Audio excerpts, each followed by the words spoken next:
Hi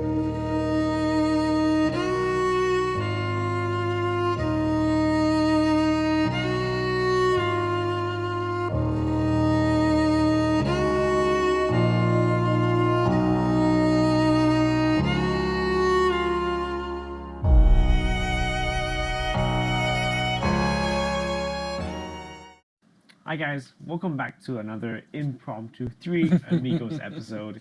And today we just want to sit down and talk to you a little bit about the magic of M.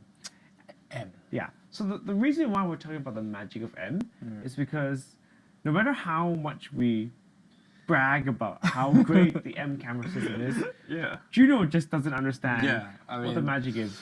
And because and because he is the one editing the video, so we're gonna talk about to tell it to him. Yeah, we're gonna explain to him and you guys what is the magic of M. Now, a little bit myself, like, I've been shooting DSLRs, mirrorless, and then gone to M. And before actually shooting M system, I never understood the allure of M, and I kind of like. I don't want to say it, but I almost like sort of despise people who shot with Leica M. Because if you've never shot the system, you kind of get that feeling like that, Leica M people like to think of themselves as, a little bit of a more superior photographer. Elite complex. Yeah, a bit of a superior complex, which I do admit that sometimes we may have sometimes. And often.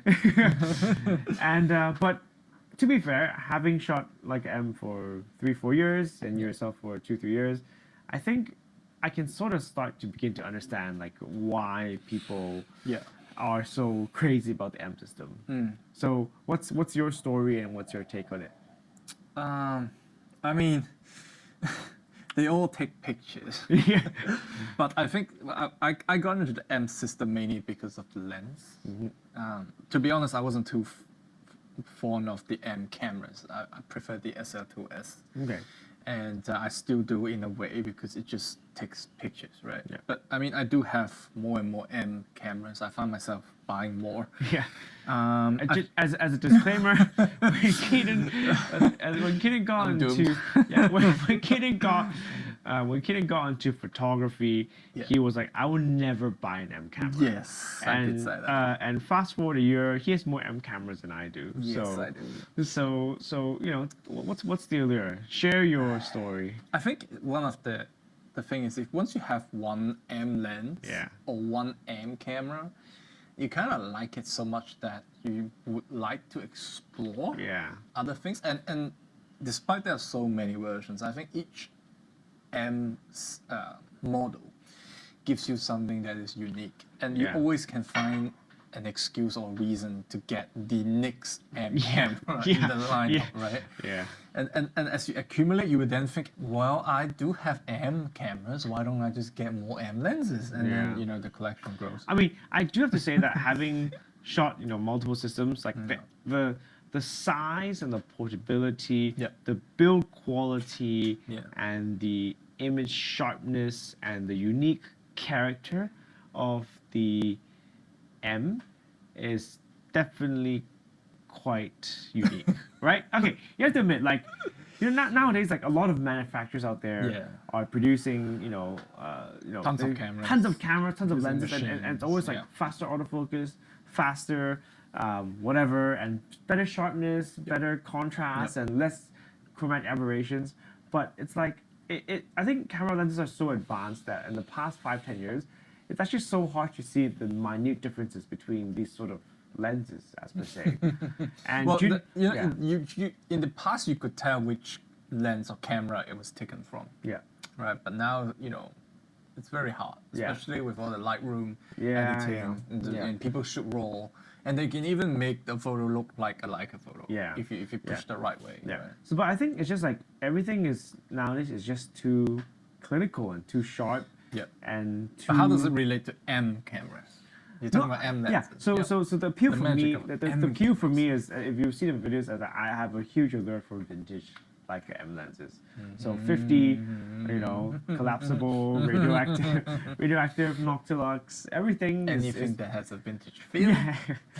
And my weak spot is vintage lenses because I think I'm quite attracted to the history of the Leica M. Likes old stuff. Yeah, like old stuff. The fact that something that was created 50, 60 years ago can still be created nowadays. Yep. And what's cool is like I really enjoy sort of like old film photography. So like there's just something special about the photos. It's not what you would regard as a great photo, but it's just like it captures the moment, it captures the time, the atmosphere, and when you see those pictures, you're like, I want to take those pictures, and the only way that I can connect with that part of history is through an M camera. It's one of the few systems that like cameras change their mounts, right? Canon goes from the something mount to the R mount, and then Nikon has the F mount and Z mount. And all of them will change mounts, but the Leica has surpassed time. That's true. With the M. Remain loyal to the M mount. Yeah, and even if I want to use something even older, like with like a thread mount, like a thread mount, I still can. So that's pretty cool. What about this one here? Leica SL. Yeah.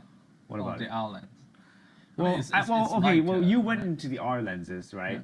When you first started collecting, you were like, "Oh wow, R lenses are great," because the R line is like, the R line was Leica's attempt into sort of SLR.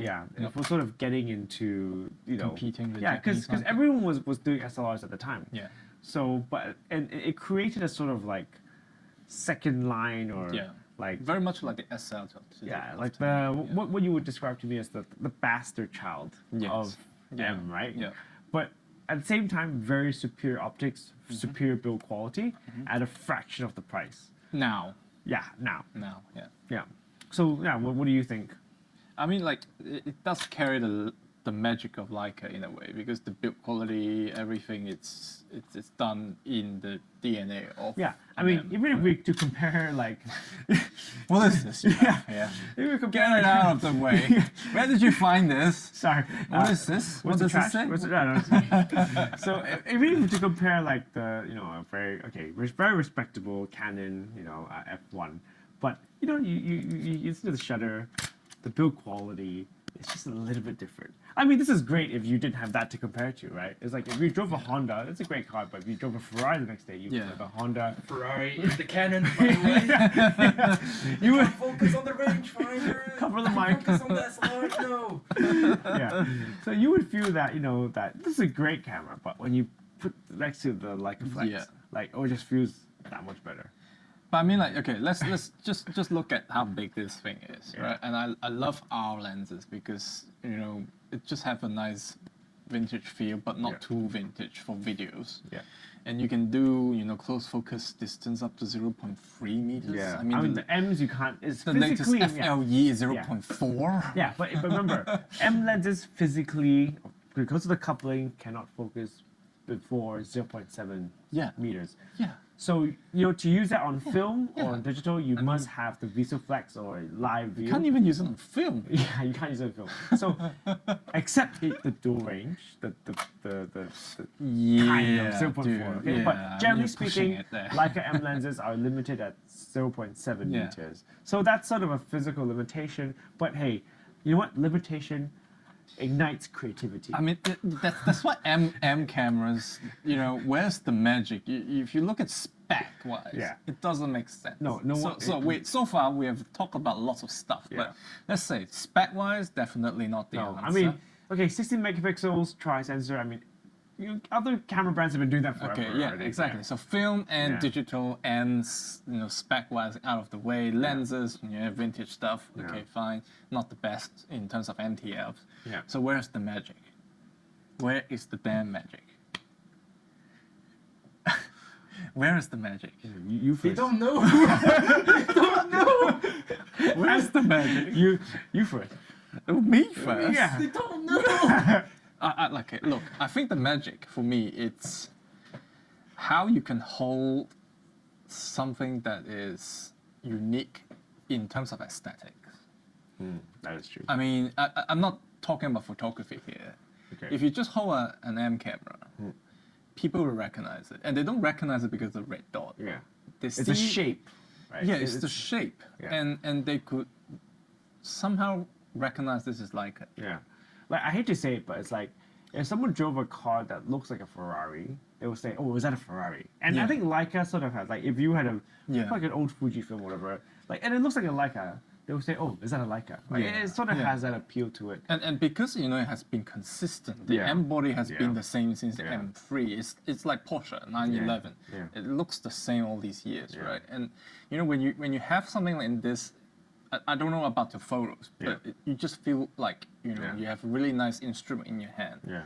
and you gravitate towards it. You just want to use it to the Yeah. best Yeah. ability that you have, and that it rewards you with interesting photos. Yeah. And I think the other thing is, although we have several M cameras here, but when you go out on the street, not everyone has one. Yeah. And in a way, you know, we are trying to find our own signature when Yeah. we make photos, right? Yeah. And the process has to be unique. Yeah.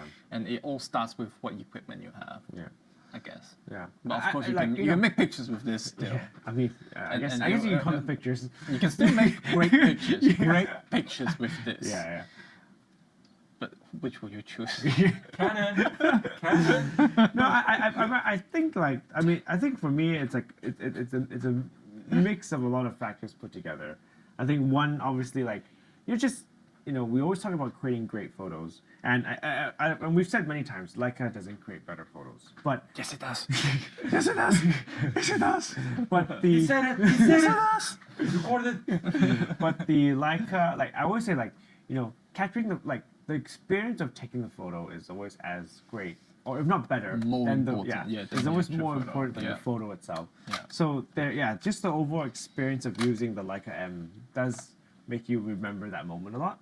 Yeah. I think because it has to do with like multiple things. For example, like even for the digital camera, the fact that all the things that I can control is like the shutter speed, ISO, and the aperture. Like it brings down photography back to its roots. There's no complicated menus. There's no complicated autofocus systems that I need to select. No and mics. No mics, even on the No Q3. Bluetooth. Yeah. So it's those things that put together, that make it a true photography experience. And I think with modern day cameras like R3, R5, all those. Just kidding. But all those Z9, Z8. Yes, yeah. Like they sort of sometimes you become too overwhelmed with the technical details of videography and photography that it makes you lose your passion, your initial love for photography. And so that's a bold statement to say, but I feel that but like honestly speaking, like sometimes like having shot with multiple other systems for many years, and it like when you go take like weddings or portraits, landscapes, like everything is so convenient that it becomes too like mathematical, too formula driven. Like it's like, okay, if I want to take portraits, I'll put in this autofocus, f1.2, and just fire away. And I know I will grab focus at 30 frames per second and I will never miss a shot. But with the Leica, it's like, we were shooting the other day and it's like, oh, I missed my focus. But it's like, oh, that was a good photo. Like it was. Ryan is gonna be so happy with that photo. Yeah. I would take caution of taking this for like a job, but for in terms of as a photography enthusiast, like the fact that I miss focus makes me want to shoot more, get better, and just remember that experience. So I think all that package together.